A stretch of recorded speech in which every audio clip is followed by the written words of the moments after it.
Halo pemirsa, apa kabar? Senang sekali saya Astia Dika bisa kembali menemani Anda di program talk show yang syarat informasi inspiratif, apalagi kalau bukan bincang sehati.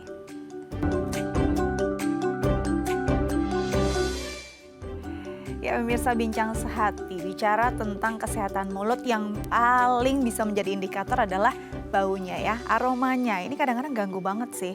Dan ini yang membuat banyak orang jadi nggak percaya diri atau orang di sekitarnya jadi terganggu. Bahkan kadang-kadang orang yang punya bau mulut mungkin kurang sadar juga ya kalau dia punya aroma yang kurang sedap pada mulutnya. Nah sebenarnya apa sih penyebabnya, bagaimana cara mengatasinya, dan sebenarnya apa cara menghindarinya agar ini tidak terjadi pada kita. Ini akan kita jadikan topik utama kita pada hari ini. Tapi sebelum itu kita akan bahas dulu nih seputar fun fact tentang bau mulut. Kita bahas satu persatu ya. Oke, yang pertama adalah bau mulut itu indikasi adanya masalah pencernaan. Banyak yang suka bilang, aduh kamu tuh bau lambung gitu ya. Nah bau lambung ini kadang-kadang indikasinya orang berpikir tentang bahwa kalau pencernaannya nggak sehat, biasanya jadinya aroma mulutnya jadi nggak sedap gitu ya. Nah sebenarnya apa sih penyebabnya? Apakah memang disebabkan adanya parasit pada ususnya atau memang ada infeksi-infeksi lain yang menyebabkan ada aroma tidak sedap nih dari masalah pencernaan itu hingga akhirnya keluar gitu ya saat kita berbicara atau sedang menghembuskan nafas. Nah ini akan kita bahas nanti juga bersama pakarnya. Oke, yang selanjutnya adalah mencegah bau mulut dengan menggosok lidah. Ini kalau kita lihat kan banyak juga ya produk-produk yang sekarang memang sudah ada di pasaran, bagaimana produk yang nggak cuma tentang sikat gigi aja tapi juga pembersih lidah. Sebenarnya apakah lidah memang bisa menjadi penyebab adanya aroma yang tidak sedap pada mulut kita? Nah sejauh mana sebenarnya dia bisa menyumbang aroma tidak sedap itu pada mulut kita? Nanti kita juga akan bahas bersama pakarnya. Oke, selanjutnya adalah mengatasi bau mulut cukup dengan berkumur obat kumur. Nah obat kumur tuh memang rasanya segar gitu ya. Ini setelah kita pakai, kita kumur-kumur, rasanya tuh kayaknya segar, ada mungkin apalagi rasa mint gitu, aroma-aromanya tuh enak gitu. Apakah ini memang membersihkan semua faktor-faktor yang menyebabkan bau mulut? Padahal kalau kita lihat juga setelah berkumur tuh biasanya kita jadi lebih kering kan. Nah kalau kita lihat juga salah satu yang menyebabkan bau mulut ketika rongga mulut kita tuh kering. Jadi sebenarnya rada kontradiktif ya. Sebenarnya kita juga akan benar-benar bahas ini nih. Apakah sebenarnya si pencuci mulut ini, penyegar mulut ini bisa membunuh kuman-kuman atau faktor-faktor yang bisa menyebabkan bau mulut atau justru malah membuat mulut kita semakin bau. Nah ini nanti akan kita tanyakan pada dokter kita hari ini ya. Oke, yang selanjutnya adalah bau mulut bisa hilang dengan berkumur air garam. Nah garam tuh kayaknya kalau di Indonesia sendiri biasanya bisa jadi satu jalan ninja gitu ya. Kayaknya sakit gigi kumur-kumur garam, ada masalah kumur-kumur garam. Nah salah satunya apakah benar nih bau mulut bisa hilang dengan garam?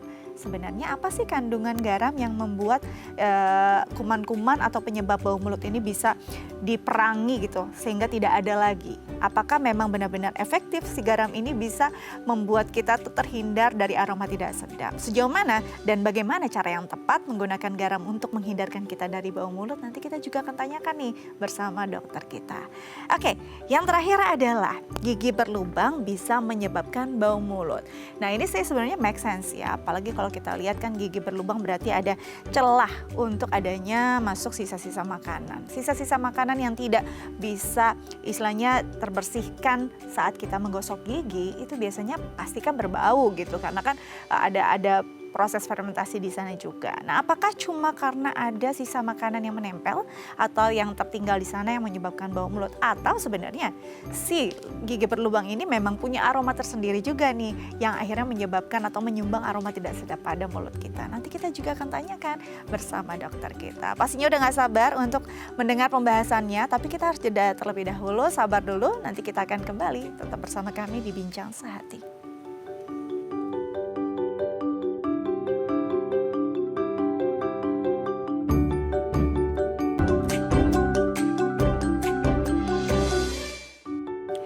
Ya, pemirsa kembali lagi bersama kami di Bincang Sehati. Di segmen sebelumnya kita sudah bahas nih beberapa fun fact seputar bau mulut. Nah, dan kali ini kita akan bahas bersama pakarnya. Kita akan konfirmasi fun fact yang tadi benar atau enggak sih gitu ya. Sudah hadir bersama saya Dr. Gigi Jeffrey Limanto SPORT, spesialis ortodontik dari Eka Hospital Bekasi. Langsung kita sapa. Halo dokter, apa kabar? Selamat pagi Mbak Selamat Aditya. pagi. Terima kasih sudah hadir di Bincang Sehati. Dengan senang hati. Dengan senang hati nih, hari ini kita semangat nih bicara tentang bau mulut soalnya ya. Bau mulut soalnya ini bisa jadi mungkin suatu hal yang kayaknya sepele tapi banyak banget masalah di belakangnya gitu ya. Dan ini sebenarnya mengganggu banget untuk kehidupan kita sehari-hari. Sebelum kita masuk ke intinya dari topik kita hari ini, kita bahas dulu nih beberapa fun fact seputar bau mulut ya dok ya. Oke, yang pertama adalah bau mulut itu indikasi adanya masalah pencernaan. Kan katanya kita sering bilang tuh ya dok, sering dengar gitu ya dok ya. Aduh, berarti kamu tuh ada masalah lambung tuh kalau mulut kamu baunya nggak sedap gitu. Sebenarnya apakah memang ada hubungannya nih tentang masalah pencernaan dengan aroma tidak sedap saat kita berbicara atau kita sedang bernafas gitu ya dok ya? Ada nggak sih hubungannya? Jadi sebelum kita bicara membahas yang lebih jauh, kita perlu tahu nih, apa sih penyebab bau mulut itu sendiri. Secara garis besar penyebab bau mulut itu ada dua. Yang pertama yang disebabkan oleh di dalam rongga mulut itu sendiri, dan yang kedua disebabkan oleh di luar dari rongga mulut itu sendiri. Yang disebabkan oleh dalam rongga mulut itu sendiri bisa dari jaringan keras, yaitu gigi, tulang alveolar, tulang rahang itu sendiri. Kemudian selain itu ada juga jaringan lunak seperti mukosa pipi, bibir, lidah, tonsil. 80-90% penyebab dari bau mulut itu disebabkan oleh dalam rongga mulut. Nah, kemudian pertanyaannya 10-20%-nya dari mana? Dari mana tuh dok? Nah, 10-20% penyebab dari bau mulut itu bisa disebabkan dari sistem pernafasan atas. Apakah pasien tersebut ada sinusitis atau ada radang tonsil yang orang awam biasa menyebutkan amandel, itu juga bisa menyebabkan bau mulut. Selain itu apa? Selain itu apabila pasien memiliki infeksi di saluran cerna. Apakah itu ulkus atau GERD atau emah, itu ternyata bermanifestasi terhadap timbulnya bau mulut itu. Jadi bisa dikatakan orang-orang dengan gangguan pencernaan bisa mengalami bau mulut. Jadi memang mayoritas 80% lah ya disebabkan oleh yang ada di rongga mulut kita sampai di tenggorokan ya. Memang benar-benar ekses gitu ya si penyebabnya di situ. Tapi bisa jadi ada hubungannya juga nih. Ya walaupun jalurnya ada di bawah gitu ya, ternyata bisa jadi faktornya nih menyebabkan ada aroma nggak sedap juga. Jadi ini perlu ada perhatian juga ya. Nanti kita bahas lebih jauh lagi tentang ini.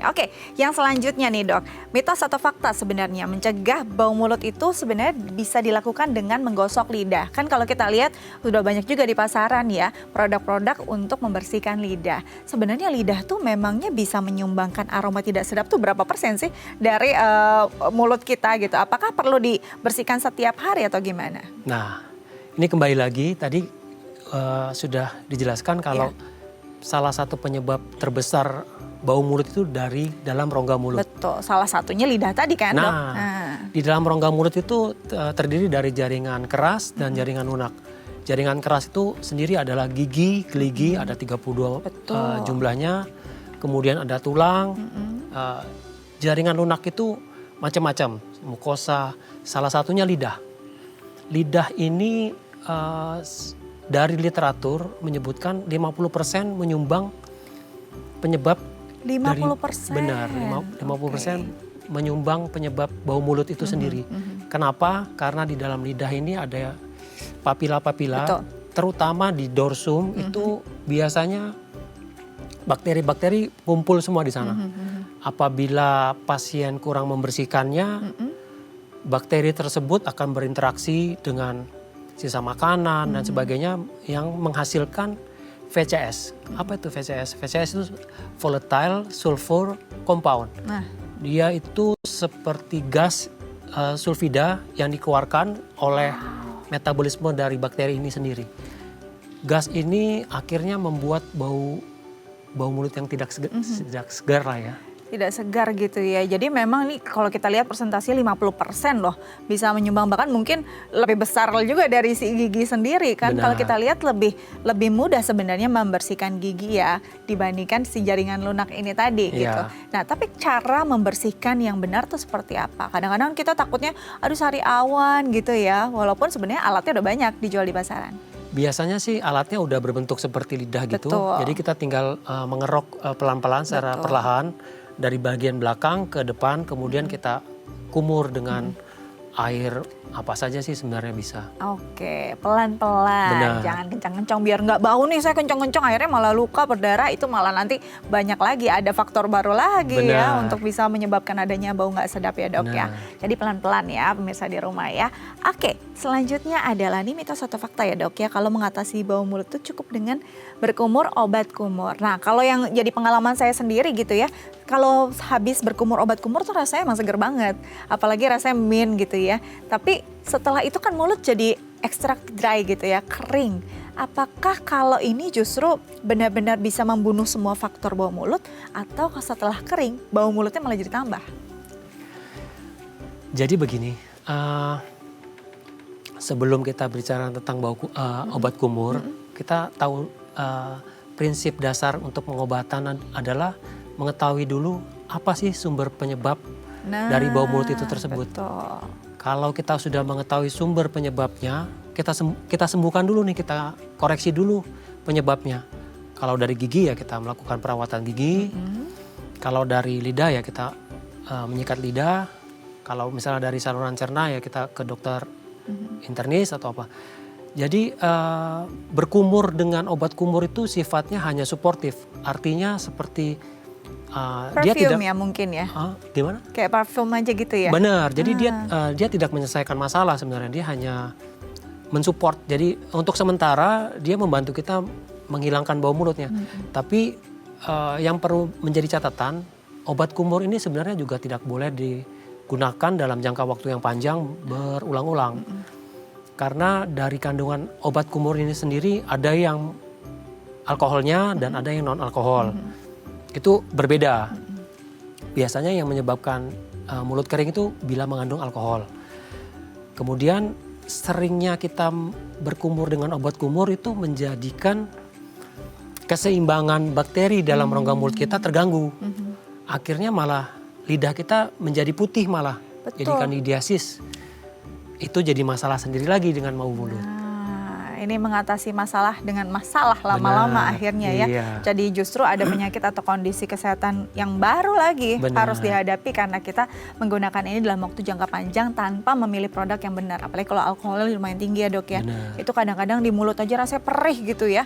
Rasanya nggak nyaman. Jadi perlu pintar-pintar juga, cermat dan cerdas untuk memilih produknya agar memang nyaman dan aman untuk tubuh kita ya dok ya. Oke, yang selanjutnya adalah katanya nih dok, mitos atau fakta, kalau bau mulut tuh bisa hilang dengan air garam. Air garam kayaknya kadang-kadang jadi jalan ninja nih untuk masyarakat, sakit gigi air garam, ada masalah luka air garam, semuanya gitu ya, semua selesai dengan air garam. Apakah memang air garam sesakti itu sebenarnya? Sebelumnya kita harus tahu dulu apa sih fungsi air garam ini. Air garam ini memiliki fungsi salah satunya adalah menekan jumlah mikroba. Oke. Entah itu bakteri, biasanya bakteri. Kalau dia bisa menekan jumlah bakteri, kita tahu sebelumnya nih, penyebab dari bau mulut adalah bakteri yang berinteraksi dengan sisa makanan atau epitel-epitel dalam mulut yang mati menyebabkan bau mulut. Apabila bakterinya bisa setidaknya kita tekan, otomatis bau mulut akan berkurang. Jadi benar air garam bisa mengurangi, tapi dia tidak menyembuhkan.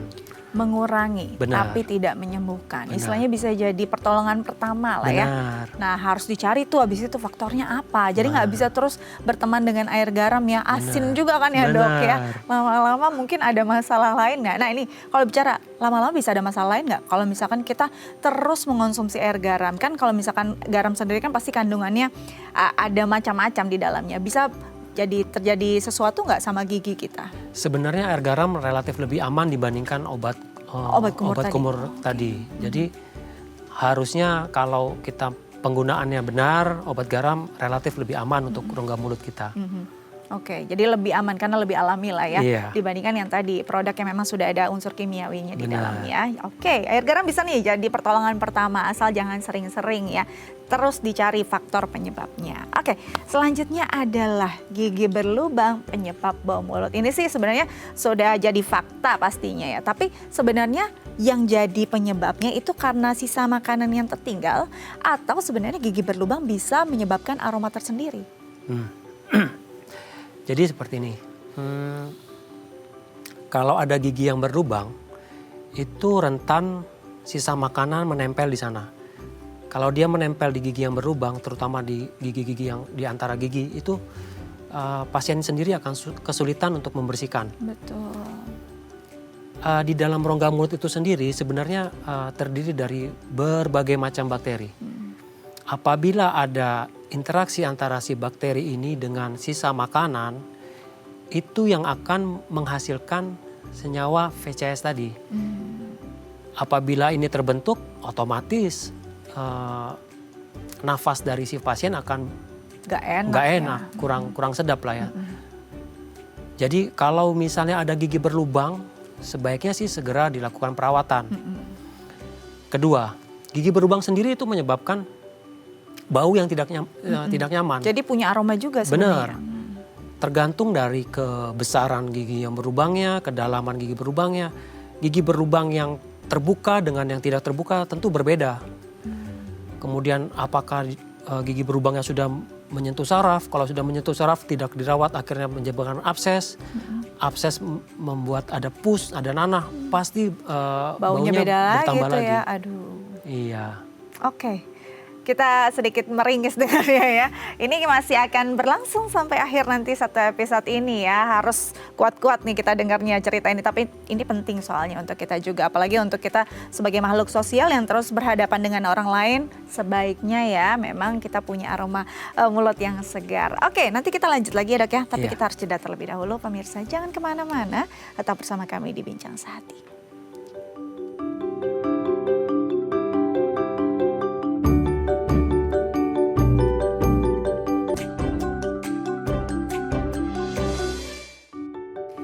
Ya pemirsa, kembali lagi bersama kami di Bincang Sehati. Masih dengan topik kita tentang bau mulut. Ini nih jadi topik yang sebenarnya mungkin hampir kita hadapi ya pada lingkungan kita sehari-hari. Tapi kadang-kadang kita sepelekan. Jadi untuk pemirsa di rumah yang mungkin punya pengalaman terkait ini atau ingin berkonsultasi, bisa menelpon kami di 021-290-32644 atau DM ke Instagram kami di @theifamily. Kita lanjut lagi bersama dokter kita. Ada Dr. Jeffrey Limanto RT, spesialis ortodonti dari Eka Hospital Bekasi. Dok, ini kita bicara bau mulut hari ini tuh sebenarnya banyak pasti ya yang pernah mungkin punya pengalaman baik untuk dirinya sendiri atau mungkin temannya gitu. Tapi kan hal yang paling kayaknya nggak enak ya untuk kita tegur orang gitu ya. Iya. Nah sebenarnya untuk bisa memahami tentang bau mulut sendiri, mungkin tadi ada yang belum ikut nih di segmen sebelumnya. Kita bahas lagi apa itu bau mulut, penyebabnya sebenarnya dari mana? Ya, bau mulut. Bau mulut itu suatu keadaan pada saat penderita berbicara itu mengeluarkan nafasnya kurang sedap ya. Ya. Yang bisa menyebabkan si pasien menjadi minder, rendah diri, nggak percaya diri, ataupun yang menjadi lawan bicaranya menjaga jarak. Betul. Penyebabnya itu secara garis besar ada dua. Penyebab yang disebabkan oleh di dalam rongga mulut itu sendiri dan yang di luar rongga mulut itu sendiri. Di dalam rongga mulut itu sendiri itu kita ketahui terdiri dari dua jaringan. Ya. Ada jaringan keras dan jaringan lunak. Jaringan keras itu sendiri ada gigi, kemudian ada tulang. Kalau ada gigi yang berlubang itu pasti akan menyebabkan bakteri mengumpul di sana. Bakteri kumpul, sisa makanan kumpul, berinteraksilah mereka, menghasilkan senyawa VSC tadi, sehingga pada saat pasien berbicara itu gasnya keluar, sehingga lawan bicaranya jadi tidak nyaman. Ya. Selain itu kalau misalnya dari jaringan lunaknya ada ulcer, ada luka, sariawan, itu penderita itu jaringan dalam mulutnya tuh kayak kerasa kering. Keringnya ini menyebabkan self cleansing dari saliva ini berkurang, menyebabkan ya kembali lagi bau mulut itu lagi. Oke. Kalau misalnya nih setelah kita periksa semua ternyata dalam rongga mulutnya baik-baik aja, tapi pasien merasa pada saat anamnesa kita berbicara, iya memang sih bau mulut. Itu kita harus cari tahu lagi karena 10-20% penyebab bau mulut itu juga dari luar rongga mulut. Oke. Bisa dari saluran nafas atas, apakah pasien tersebut ada sinusitis, atau apakah ada amandel, Iya, tonsil ya. iya tonsilitis. Kemudian apakah pasien selama ini sering mengeluhkan sakit MAH, GERD ya. Kalau GERD itu kan ada refleks untuk Iya. kembali lagi ke atas. Jadi gasnya naik lagi ke atas menyebabkan asam, jadi gas yang keluar tuh menyebabkan bau mulut. Oke. Nah, kalau kita pastinya kan pasti dicek dulu gitu ya dok ya. Tapi sebenarnya bisa nggak sih dengan aromanya tuh kita bisa bedain, oh ini nih masalahnya memang dari rongga mulut atau dari tadi faktor eksternal misalnya dari pencernaan. Ada nggak sih bedanya? Pada beberapa penyakit, contohnya diabetes mellitus, itu bau mulutnya khas Ya? seperti aseton. Jadi kita kadang mendiagnosa pasien diabetes mellitus juga dokter gigi bisa mendiagnosa. Karena baunya itu khas. Kemudian apakah bisa ketahuan dok kalau misalnya ini dari mulut atau bukan? Selain itu agak susah sih sebenarnya. Jadi lebih baik kita benar-benar periksa dulu nih. Karena 80%, 90% pasien datang itu penyebabnya dari dalam mulut. Oke. Seandainya memang nggak ada masalah di dalam rongga mulutnya, baru kita berpikir nih apa pasien ini ada kelainan di saluran nafasnya atau saluran pencernaannya. Oke. Saya jadi kebayang dokter kalau lagi bekerja harus menetralisir semua aroma yang harus bisa diklasifikasikan tuh luar biasa ya, opang deh dokter nih. Nah dok, kalau kita bicara lagi tentang tadi ada dua hal yang di dalam, kalau kita bicara dalam rongga mulut, ada yang memang jaringan yang keras dan juga jaringan yang lunak. Nah jaringan yang keras ini bisa mengeluarkan bau kalau dia bermasalah saja atau sebenarnya nggak bermasalah bisa. Misalnya kita sikat giginya kurang bersih atau gimana dok? Jaringan keras ini seperti gigi, selama dia dalam keadaan sehat, dia tidak mengeluarkan aroma apapun. Karena gigi enamel itu sebenarnya adalah jaringan terkeras dari tubuh manusia. Ya, seperti tulang tapi lebih keras lagi. Selama dia tidak ada yang berlubang, tidak dimasukin sama bakteri, dia tidak akan mengeluarkan aroma. Yang menjadi masalah adalah apabila jaringan keras ini tidak berlubang, tapi dia disusupi sama karang gigi. Karang gigi sendiri itu ada dua.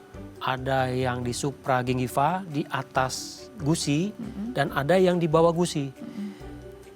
Cara mengetahuinya sebenarnya agak mudah. Kalau misalnya pada saat kita sikat gigi berdarah, itu satu warning buat kita bahwa ada yang nggak benar ini. Apakah itu karena karang gigi yang nggak kelihatan, atau sebenarnya pasiennya nggak ngeh kalau ada karang gigi. Karang gigi itu isinya bakteri juga. Bakteri ketemu sama sisa makanan atau apa, ya akan menyebabkan bau mulut lagi. Makanya kita harus cek benar-benar apakah di dalam rongga mulut jaringan kerasnya ada karang gigi atau tidak. Selama dia bersih, dia harusnya tidak mengeluarkan aroma apapun. Oke, jadi ini kita satu pertama nih, si permasalahan yang terjadi bisa disebabkan dari karang gigi. Nah, karang gigi untuk bisa kita hempaskan gitu dari mulut kita salah satunya dengan scaling ya dok. Benar. Ya. Nah, tapi kadang-kadang mungkin kalau kita lihat ada beberapa orang yang memang suka ada penumpukan karang gigi di bagian tertentu, sudah di scaling dia muncul lagi di bagian yang sama. Ini kenapa bisa terjadi dok? Sebelumnya kita harus cek dulu. Biasanya tuh apabila ada gigi berlubang di satu sisi misalnya, di sisi kiri, pasien akan secara tidak disadari dia akan menghindari sisi sebelah kiri untuk dibuat makan. Karena ada gigi berlubang, kalau dia makan pakai sisi sebelah kiri bisa sakit atau dia kemasukan makanan. Dia akan menghindari sisi pemakaian gigi yang sebelah sisi kiri. Dia menggunakan sisi sebelah kanan. Pada saat kita melakukan pengunyahan, sebenarnya saliva, ludah itu fungsinya selain mencerna makanan, dia juga ada fungsi self cleansingnya. Jadi pembersih alami lah. Jadi kalau kita mengunyah, saliva akan keluar, dia akan membersihkan permukaan-permukaan giginya. Yang menjadi masalah kalau dia tidak digunakan, biasanya plak itu tidak bersih di permukaan gigi. Akhirnya lama-lama dia menjadi keras, menjadi karang gigi. Makanya kenapa saya sudah sikat gigi, tapi saya nggak menggunakan sisi sebelah kiri untuk makan.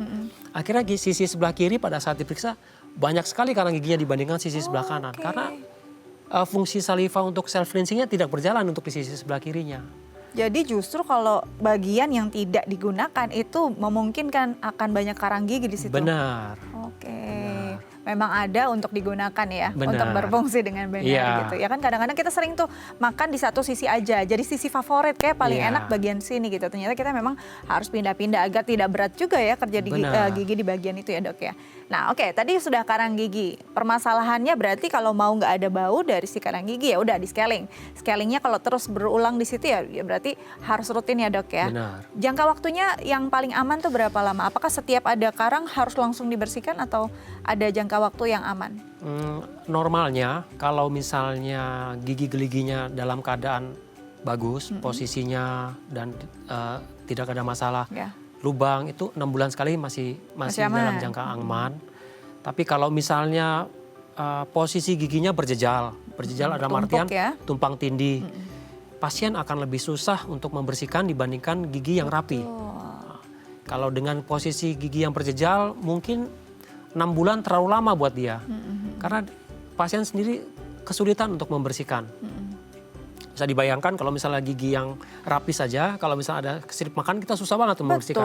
Apalagi kalau misalnya gigi berjejal itu lebih susah. Kedua, gigi yang berjejal itu biasanya pada saat sikat gigi daerah berjejalnya tidak tersikat semua karena sulit ya. Benar. Bulu sikatnya tidak bisa menggapai ke arah sana. Benar.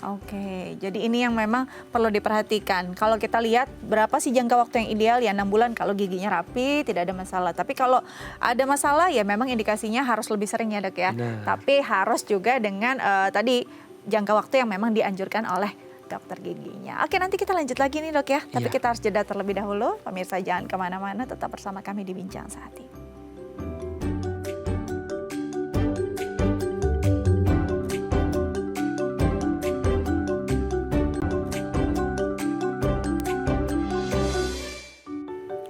Ya pemirsa, kembali lagi bersama kami di Bincang Sehati. Masih membahas tentang bau mulut. Dan bagi pemirsa di rumah yang mungkin punya pertanyaan terkait tema kita hari ini, bisa lo menelpon kami di 021-290-32644 atau DM ke Instagram kami di @daifamily. Kita lanjut lagi bersama dokter kita, Dr. Jeffrey Limanto, SPORT, spesialis ortodonti dari Eka Hospital Bekasi. Dok, tadi kita terputus di karang gigi ya.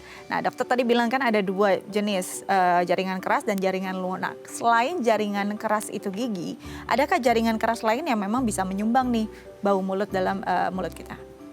Jaringan keras lain yang bisa menyumbang kalau misalnya ada radang di jaringan keras tersebut. Contohnya gigi yang berlubang, akhirnya tidak dirawat. Penyakitnya berjalan terus, mengenai jaringan tulang alveolar, akhirnya jaringan alveolarnya meradang, menyebabkan si bakteri banyak bertumpuk di sana, itu bisa menyebabkan bau mulut. Justru ini udah makin parah, makin ke dalam, makin ini. Nah ini nih yang jadi satu hal yang perlu jadi wawasan kita juga. Ketika gigi berlubang kan biasanya kalau nggak ditambal ya ada sisa makanan di dalam. Terus kita ambil gitu ya dengan tusuk gigi ataupun alat yang lain. Akhirnya ada yang mungkin kurang apik, jadi makin ke dalam makin susah. Ya resikonya kadang sakit, tapi kadang-kadang nggak sakit sih, mungkin sarafnya udah rusak kali ya dok ya. Itu jadinya makin dalam dan dia diam di sana. Sebenarnya kalau kita membersihkan makan yang tersisa di lubang tadi, apakah benar dengan si tusuk gigi atau sebenarnya kumur-kumur aja udah bisa dikeluarkan? Sebenarnya seharusnya kalau ada gigi berlubang Harus sebaiknya tambal iya dirawat. Betul. Jangan dibiarkan karena proses pembusukan gigi berjalan terus Betul. kalau tidak dirawat. Akhirnya yang lubangnya dari yang kecil membesar akhirnya tembus lah dia ke saraf. Penggunaan tusuk gigi sebenarnya sangat tidak disarankan karena semakin kita berusaha untuk mencongkel itu Iya. biasanya kita semakin mendorong Betul. sisa makanan masuk lebih dalam lagi. Akhirnya yang awalnya cuma di bagian permukaan atas jadi masuk ke dalam permukaan lebih dalam lagi. Lebih dalam lagi, lebih banyak lagi nanti ya. Benar. Dan akhirnya numpuk dan makin banyak, akhirnya lubangnya makin besar. Benar. Jadi nggak usah tunggu sampai besar kalau memang sudah ada gigi berlubang, kadang-kadang masih kecil, masih gampang lah dengan tusuk gigi. Jangan ya dok ya. Jangan. Karena itu terus masalahnya akan terus makin lama makin besar walaupun kita kelihatannya kita jaga gitu ya. Benar. Dan istilahnya kalau udah bolong ya harus dirawat. Nah dok, kalau bicara tadi ada jaringan keras, jaringan lunaknya. Ini kan kalau kita lihat kan ada lidah, bagian pipi kanan, kiri semuanya gitu, ada gusi juga. Nah ini juga menyumbang, kalau tadi lidah bisa menyumbang 50% bahkan gitu ya. Nah ini memang sebenarnya selain lidah, jaringan lunak yang lain bisa menyumbang bau mulut juga ya dok ya? Bisa. Pada jaringan lunak seperti gusi. Gusi itu sering sekali kalau misalnya ada karang gigi, dia mengalami peradangan. Karang gigi itu sebenarnya isinya semua bakteri. Makanya kenapa pada pasien-pasien dengan karang gigi yang menumpuk, gusinya biasanya bengkak, merah, dan gampang berdarah. Bahkan ada yang bisa kebiruan juga ya gusinya Benar. ya? Kalau dia dibiarkan dalam jangka waktu yang lama, gusinya akan membengkak, itu akan menimbulkan pocket. Pocket itu jadi ada adalah kantongnya ya? Pocket itu adalah kayak ruangan di antara gigi dan gusi. Itu sangat sulit untuk kita bersihkan. Akhirnya bakteri malah masuk ke dalam sana, dia juga terjebak. Ada beberapa bakteri anaerob yang senang dia, malah dia senang kalau dia tidak berhubungan dengan oksigen. Dia semakin banyak, dia semakin jumlahnya semakin besar, akhirnya ya menyebabkan bau mulut yang lebih Lebih parah lagi. ya. Jadi walaupun disikat gigi kok saya udah bersih, ini kok masih ada lagi gitu. Ternyata Benar. ada ruangan tersimpan yang kata bakteri, wah rumah baru nih, enak Benar. juga nih buat tinggal di sini. Nah itu yang bisa jadi makin parah lagi, makin repot juga ya penanganan ya dok ya. Iya. Nah kalau tadi kan si lidah memang bisa dibersihkan, tadi kan ada alatnya. Nah perlu nggak sih alat ini memang ditambahkan mungkin, kalau dibersihin gitu aja masa ntar nggak wangi dong gitu. Boleh nggak sih pakai pasta gigi ngebersihin lidah? Sebenarnya bisa-bisa aja, cuman kadang-kadang pada beberapa pasien membersihkan lidah itu jadi PR juga. Ada beberapa yang ada refleks untuk mau muntah. Muntah, Iya. betul. Jadi biasanya kalau memang seenaknya pasien aja, kalau misalnya dia merasa nyaman dengan saya tambahin pasta gigi deh, ya boleh. Boleh aja. Tapi kalau misalnya tanpa pasta gigi sudah bisa dia kerok, juga nggak ada masalah. Prinsipnya adalah kita mengurangi jumlah bakteri yang terjebak di antara dorsum lidah itu. Di usia berapa sih kita sudah bisa membersihkan lidah? Apalagi kan anak-anak biasanya kan minum susu menumpuk kan ya di lidahnya, apalagi sampai putih gitu kadang-kadang ya dok ya. Itu bisa nggak sih kita mulai bersihkan sedini mungkin?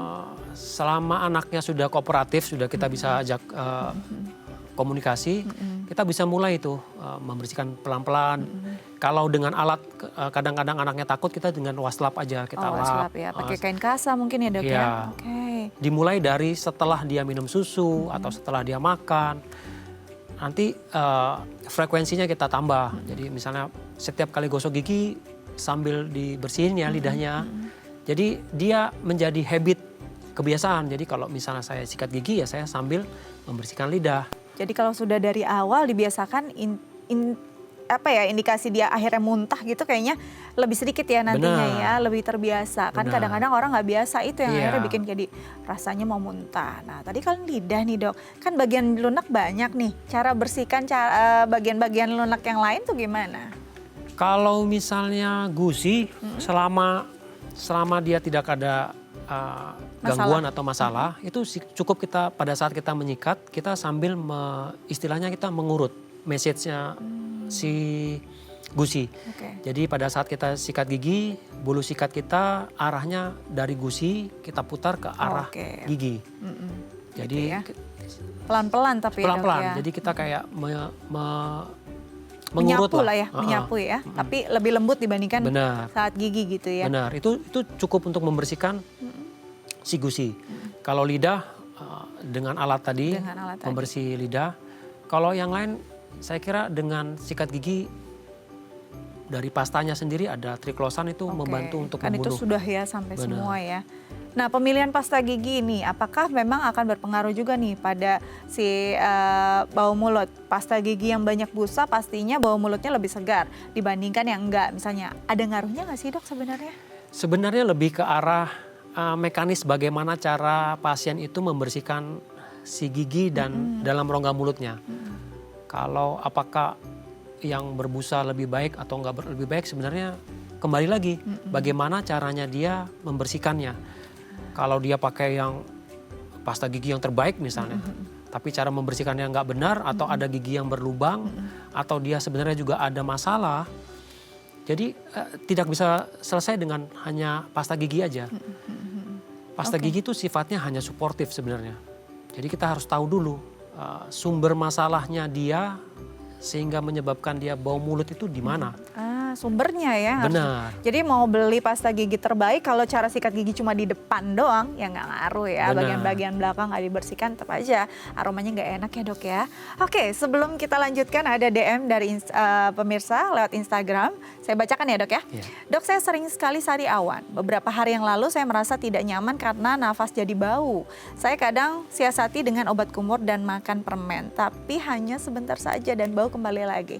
Apa yang harus saya lakukan di kondisi sari awan namun mulut tetap segar dan bibir pun tidak kering? Terima kasih dari El Cherry. Sebenarnya sih kalau bisa jangan sari awan ya. Nah. Oke, apa yang bisa dilakukan ketika sari awan? Dan kan sari awan tuh jangka waktunya lumayan ya, Dok. Kadang-kadang kalau ada orang yang memang hobi banget sari awan gitu ya, bibirnya gitu, itu bisa kayak 1 minggu. Nah kan nggak enak kalau 1 minggu bau mulut nih, Dok. Ya, jadi kita cari dulu penyebab kenapa dia sering sari awan. Memang pada wanita terutama pada saat dia stres atau deket-deket menstruasi itu bisa menyebabkan sari awan tanpa sebab. Tapi ada juga beberapa sari awan yang disebabkan misalnya traumatik, kegigit, Ya. atau misalnya memakai kawat gigi. Ada kawat yang panjang akhirnya menyebabkan sari awan. Itu dulu yang kita koreksi. Kemudian kalau sudah terjadi sari awan, apa yang kita lakukan? Kita bisa memakai obat-obat tertentu untuk mengurangi rasa sakit, seperti ada satu obat yang kalau misalnya kita aplikasikan itu membentuk kayak perlindungan di sari awan, jadi mengurangi lah rasa sakit. Atau kita juga bisa menggunakan obat kumur yang punya kandungan antibakteri karena kandungan ini bisa membunuh bakteri yang ada di dekat sari awan. Jadi biasanya cukup membantu ya, sari awannya lebih cepat sembuh. Selain itu ya kita juga konsumsi makanan yang bergizi ya untuk bantu proses penyembuhan. Oke, jadi itu ya mungkin bisa dilakukan Mbak Jaris di rumah. Kita harus pilih juga, mungkin ada obat-obatan yang bisa membantu atau makanannya juga dibantu. Kan kadang-kadang lagi sari awan, aduh pengennya makannya pedas gitu ya biar cepat sembuh. Ternyata enggak, malah tambah banyak, nanti malah tambah bau. Nah itu yang harus dilihat lagi. Oke, Dok, tadi kan kita bicara tentang gigi yang rata saja, yang aman aja tuh bisa memungkinkan ada bau mulut karena kurang benar nih bersihin giginya. Nah kalau gigi yang ada kawatnya, berbehel, ini kan makin banyak nih rumah-rumah yang bisa dihinggapi sisa makanan gitu ya. Nah mungkin nggak sih orang yang benar atau tidak kalau orang yang memang berbehel punya potensi lebih besar punya bau mulut? Ya, untuk kasus-kasus pasien dengan menggunakan kawat gigi atau gigi palsu, lepasan terutama, memang dia membutuhkan usaha ekstra untuk membersihkan rongga mulutnya ya. Jadi biasanya kita sarankan bagi pasien-pasien pengguna kawat gigi minimal setelah makan atau apalah nyemil atau apa, itu kumur-kumur yang agak keras agar makanan tidak terjebak di antara bracket, kawat dan si gigi.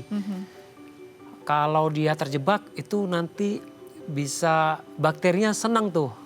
Akhirnya kembali lagi dia akan berkolaborasi, akhirnya membentuk senyawa VSC tadi, gasnya. Jadi pasien merasa, dok saya hawa dalam mulut saya jadi nggak enak nih. Iya, betul. Makanya untuk pasien-pasien pengguna behel pasti kita sarankan untuk pembersihannya lebih ekstra. Meskipun ada sikat gigi khusus untuk behel, ada yang interdental yang kecil yang untuk di antara si Betul. giginya, dan ada sikat gigi khusus untuk ortonya. Memang untuk pasien-pasien pemakai kawat gigi memang perlu ekstra lah ya untuk Ekstra. pembersihannya. Dan juga harus memastikan diri dulu nih saat kita menggunakan kawat gigi apakah kita bisa konsisten atau enggak. Apalagi anak-anak ya dok ya, Benar. yang masih harus dipantau oleh orang tuanya, benar-benar harus diedukasi terus. Kalau enggak nanti banyak sisa makanan menempel malah jadi masalah baru ya dok ya. Benar. Oke, nanti kita lanjut lagi tapi kita harus jeda terlebih dahulu. Pemirsa jangan kemana-mana, tetap bersama kami di Bincang Sehati.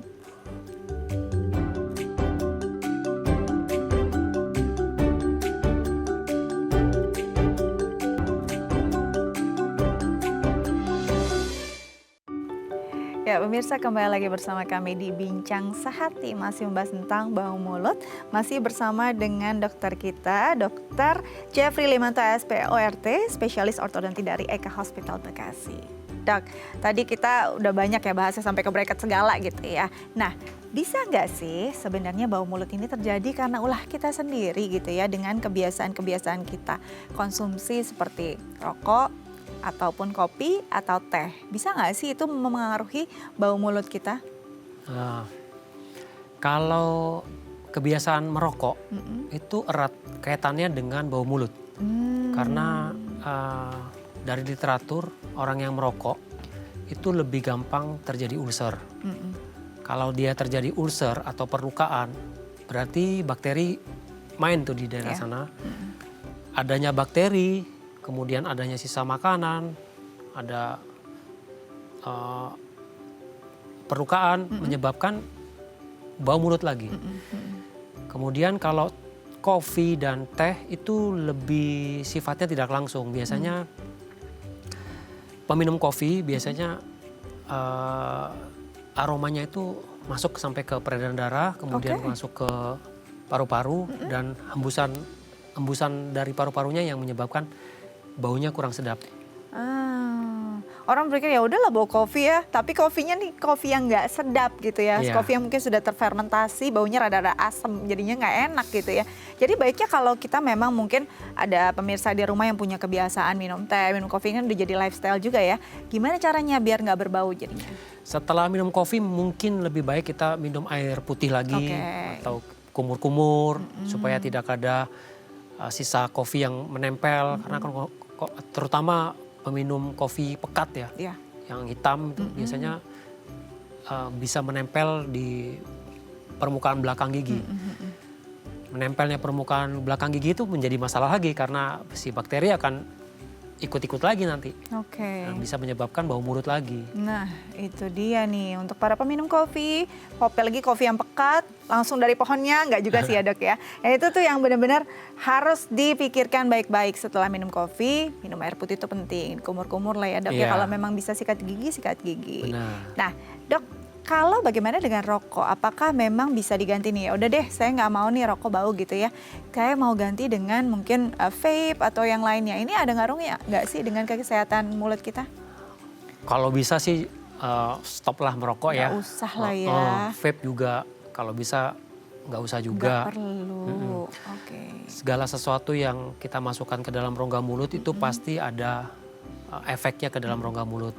Meskipun sampai sekarang mungkin belum ada penelitiannya apakah kalau pasien merokok dengan pemakai vape berbeda bermakna nggak menyebabkan bau mulut itu, saya belum temukan literaturnya, tapi harusnya bisa menyebabkan bau mulut juga. Tapi kalau bisa ya stop lah ya. Sebaiknya jangan, dianjurkan jangan. Dokter tidak menganjurkan ya mau apapun itu yang dimasukkan ke dalam mulut kalau tidak terlalu berfaedah, janganlah ya gitu. Nah tadi kita bicara memang sudah semua nih yang di dalam rongga mulut, bahkan lifestyle kita. Memang ada yang dekat nih dari mulut kita, walaupun ini sebenarnya bukan spesialisnya dokter juga ya, itu adalah tonsil. Ini paling sering nih dok. Nah kalau bisa jadi mungkin catatan juga, ada nggak ngaruhnya kebiasaan kita jarang menyikat gigi ini membuat si tonsil seringkali bengkak dan akhirnya berbau? Ada, kaitannya erat sekali. Jadi begini, rongga mulut itu adalah gerbang pertama. Betul. Gerbang pertama, pertahanan pertama ke tubuh kita. Kalau misalnya rongga mulutnya tidak dijaga kebersihannya, kebersihannya jelek misalnya, karang gigi, gigi berlubang, lidahnya kandidiasis, banyak bakteri, tentunya menyebabkan bakteri di dalam rongga mulut itu meningkat tajam. Setelah dalam rongga mulut, gerbang kedua sebagai pertahanan tubuh kita adalah tonsil. Betul. Kalau gerbang pertamanya udah nggak kuat nahan nih, ternyata bakterinya banyak banget. Akhirnya dia akan menyerang ke tonsil. Terjadilah radang Tonsil tadi. tonsil, amandelnya membengkak. Itu sebenarnya pertahanan tubuh dari kita. Betul. Yang menjadi masalah kalau misalnya amandelnya membengkak, kemudian di tonsil tuh ada kadang-kadang di beberapa pasien tuh ada kayak saluran-saluran tonsil yang Lubang-lubang kecil ya. benar. Lubang-lubang kecil ini kadang-kadang kalau dia sering terjadi infeksi itu ada Batu tonsil. batu tonsil. Batu tonsil itu sendiri baunya cukup menyengat. Jadi erat hubungannya kalau pasien-pasien yang tidak menjaga rongga mulutnya, kebersihan rongga mulutnya dengan baik, itu biasanya tonsilnya sering terjadi infeksi lah ya, radang. Infeksi. Apalagi kalau udah sampai ada batu tonsilnya, baunya nggak enak, terus Benar. dipaksa dikeluarin sendiri nggak boleh ya. Nggak Itu boleh. malah nanti makin infeksi. Jadi sebaiknya memang tadi kalau memang ada masalahnya di tonsil, dicari nih bagaimana solusinya ya. Dan kalau memang di rongga mulut ya baiknya memang semuanya dirawat, dijaga, jangan sampai ada masalah, jangan sampai nanti ada bau mulut karena nggak enak juga ya Benar. untuk orang-orang di sekitar kita. Oke, dokter terima kasih banyak. Semoga ini bisa berguna untuk pemirsa Bincang Sehati ya. Tetap jaga kesehatan, semoga bisa main-main ke sini lagi untuk berbagi ya dok ya. Iya, terima kasih. Oke pemirsa, sekian Bincang Sehati hari ini. Semoga ini berguna untuk Anda. Setelah ini mungkin kita bisa lebih aware lagi sama kesehatan mulut kita, nafas kita lebih segar, dan orang-orang di sekitar kita lebih nyaman. Saya Astia Dika pamit undur diri, sampai jumpa.